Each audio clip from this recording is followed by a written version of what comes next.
Hey, it's Zane, welcome back. Thanks for tuning in once again. I appreciate you being here. It's very late in the day here, so hopefully the visual comes across okay.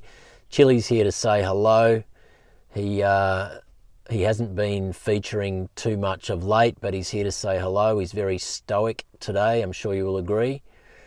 But I wanted to get this video out. I've got a question on my mind that I've been pondering recently, and it's come up a couple of times in recent discussions I've been having with people. I do a lot of one-on-one Zoom calls, as you know, every single week, and I get to speak with people from all walks of life who really get Bitcoin, and they just want to they want guidance and help in really propelling themselves forward on this really important path.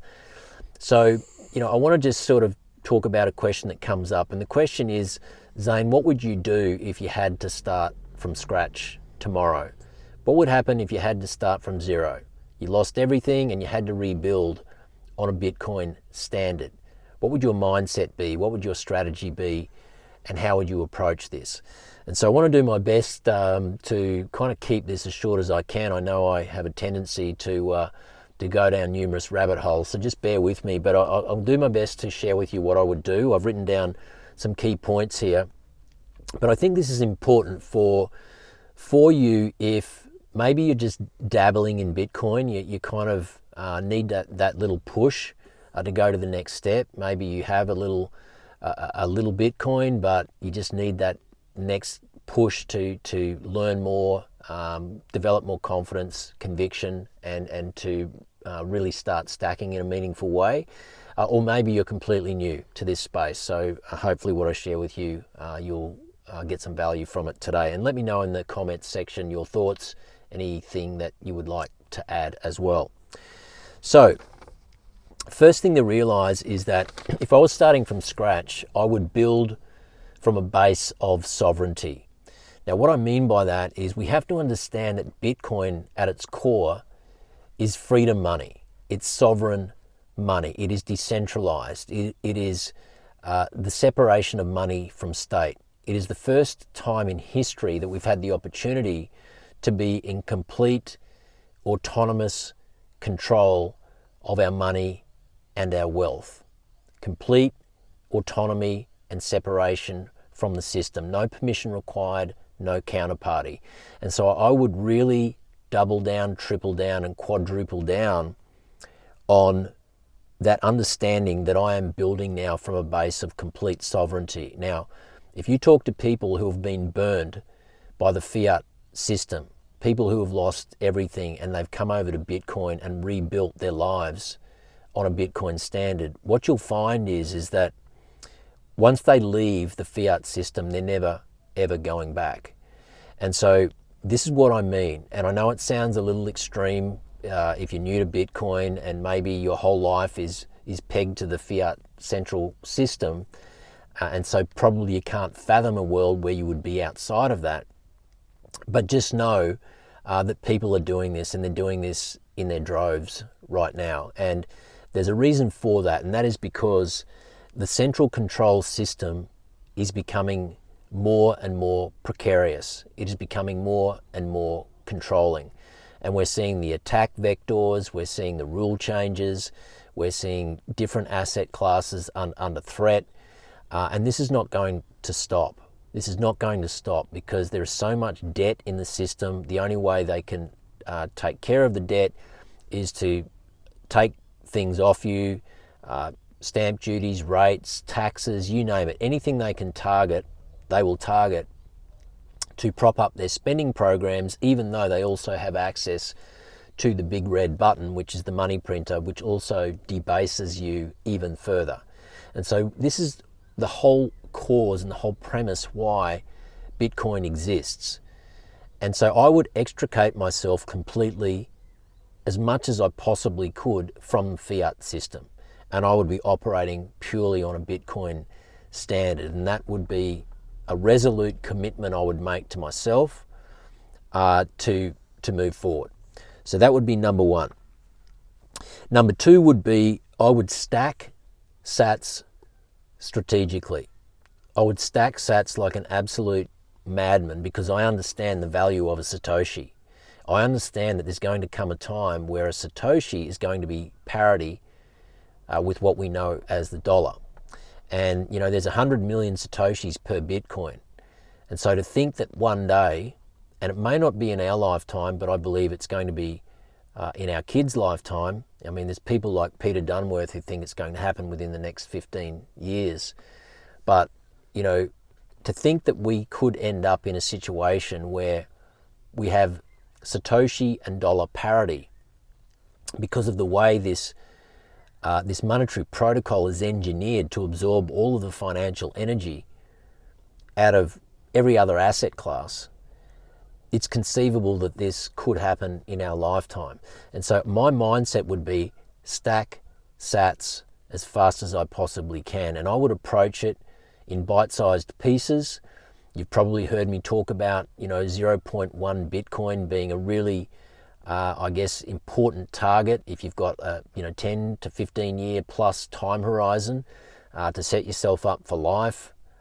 Considering Bitcoin's historical compound annual growth rate, I believe that that's a target that anybody who has done a little bit of work on Bitcoin and understands what this is should be going after. And so that would be my medium to long-term target if I was starting from scratch. And the way I would approach that is I would be looking at stacking in blocks of 1 million sats per buy. And so 1 million sats is about $1,000 right now. Remember, there's 100 million Satoshis per Bitcoin. And so to buy 1 million sats with Bitcoin hovering around that $100,000 mark would cost around about $1,000 in today's at today's exchange rate. And so that's my approach. What can I do this week, this month, this fortnight, whatever it might be, to secure myself 1 million Satoshis? And then I would just put that on autopilot and repeat. And that would be my mission in life, to just acquiring, building my stack would be to just think in terms of 1 million Satoshi bags. And so, anything that I could go without, that I don't really need in my life, I'd put a line through it, and I'd be using that expense that I've now gotten rid of. I would be channeling that money into Satoshis as fast as I possibly could. Number 3 is that I would build digital leverage on a Bitcoin standard. Now, what I mean by that is, if there was one thing good that came out of the events of 2020 and everything since then, it's that we've gotten comfortable with the idea of, transacting, engaging, communicating, doing business remotely. And things like, Zoom and team meetups, etc. We're now quite comfortable with the idea of doing business remotely. And we have the opportunity to share our knowledge and our skill set and what our services, whatever it might be, online. And we're able to do that globally. And so for me, what I would do is I would set myself up in a way that enables me to actually earn sats, to earn Bitcoin. And there are people doing this right now, and they're doing it in their droves. There are people who are saying they're opting out of the fiat world, and they're saying, I want to earn sats, I want to play in this parallel system, because the more you understand Bitcoin, the more you understand that if you can earn sats, then you can go and transfer value in sats. So you can start spending sats, which is really important, because we have to understand that Bitcoin isn't just pristine collateral. It isn't just the ultimate form of store of value, but it also is intended to be a medium of exchange. And ultimately, Bitcoin needs to function as a medium of exchange in order for it to flourish into the future. And, the likes of Jeff Booth and Tony Yazbek, they talk about this all the time and how important this is. And I think this is a point that gets lost among many people within the Bitcoin community. And so if you only think that Bitcoin is a store of value, I'd really encourage you to spend some time tuning into Jeff Booth and Tony Yazbek, and then you will start to really wrap your mind around why utilizing Bitcoin as a medium of exchange, peer-to-peer value transfer, is so important and is going to be even more important as time goes on. So I'd be setting myself up to leverage myself digitally on a Bitcoin standard so that I was actually, as much as I could, earning not just fiat, but more preferably Satoshis. And there are applications out there such as Zaprite, and Zaprite is a way for you to, as a merchant, offer your services. People can pay you not just in dollars, but they can also pay you in Satoshis. You simply plug in a wallet into the application and people can pay you in sats or Bitcoin. And the beautiful thing is that built into the application is a discount offer. So, people want sats now. They don't want dollars, who understand Bitcoin, who use apps like this. And so what they offer their customers is, if you pay in Bitcoin, we'll give you a 10% discount. So these sorts of things are happening right now. And we saw in the US in the past month, a big fast food chain called Steak and Shake, one of the first in the US to offer Bitcoin payment option to their customers. And apparently there's been a massive wave of customers who are embracing this. And so now they're going and they're ordering their food from Steak and Shake using Bitcoin via Lightning. And Lightning is the layer 2 solution that sits on top of the base layer of Bitcoin, which is used for instant payment settlement. And so this is coming. It's here now. It's coming. It's going to become more and more of a thing, more ubiquitous. We're going to see this thing evolve really, really rapidly over the next few years. So just understand that if you can leverage yourself on a Bitcoin standard and not just be thinking in terms of how much fiat do you need to store Bitcoin, but is there a way that you can actually also earn Bitcoin, then you're going to be, accelerating your stack forward into the future. The final point I want to make before it gets too dark here is, moving forward, I would be thinking everything around me, I would be pricing it in Bitcoin.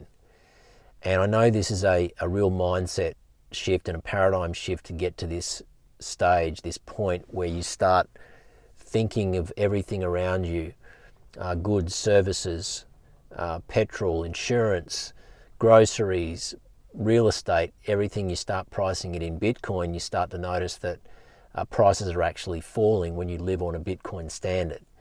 And for as long as you have most of your life plugged into the fiat system, all you really see is prices going up. But when you start shifting your mindset and looking through the lens of pricing things in Bitcoin, what you really notice is that when you price goods and services and assets in the hardest form of money we've ever seen, which is Bitcoin, you actually notice that prices are falling rapidly. And you only need to price a house from 3 years ago, 5 years ago, 10 years ago, price it in dollars, price it in Bitcoin, and what you see today, how far the price of that home has actually fallen when you price it in the hardest form of money we've ever seen, which is Bitcoin, even though the illusion is that the price of that home has gone up because you're pricing it in a inflationary fiat currency that is being debased at a great rate of knots. So I'll leave you to ponder that, but this is what I would do. I would come from a place of sovereignty, which is a mindset.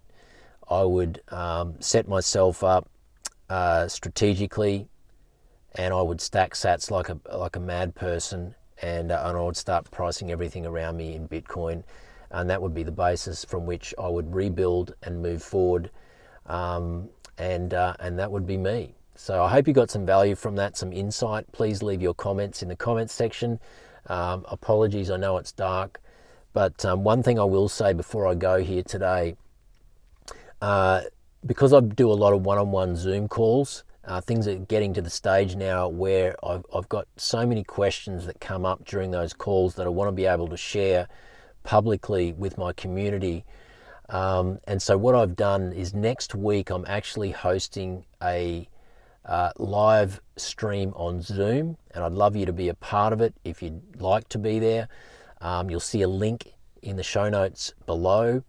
The landing page explains what you're going to learn. There's basically 5 things I'm going to be covering, and I'm really going to be talking about why Bitcoin now is the new path to wealth creation and self-sovereignty, and I'm going to be going after that over about a 60 to 75 minute presentation. There's 2 sessions I'll be hosting live. One's on Wednesday night, 7 p.m. Australian Eastern, and the other is 11 a.m. Friday morning Australian Eastern. And so regardless of where you are in the world, I'm hoping that one of those times suits you. I'd love to see you there if you can make it. Even if you can't make one of those times and you want to get the content that I'll be sharing, register for one of the events and I'll be sure to send you a recording post-event. So it's a Zoom live stream, something I like to do from time to time. I'm not sure when I'll be doing them again, but as I say, over the last few months I've done so many one-on-one Zoom calls, and now I just want to sort of start sharing some of the stuff that's coming out of those questions that come up a lot, and really adding extra value to you guys and my community. So if you'd like to register, see the link in the show notes below and sign up for my Zoom live stream next week. Other than that, thanks for joining me. I appreciate you being here. Please like the video, and see you very, very soon. This is Zane signing out. Have a great night.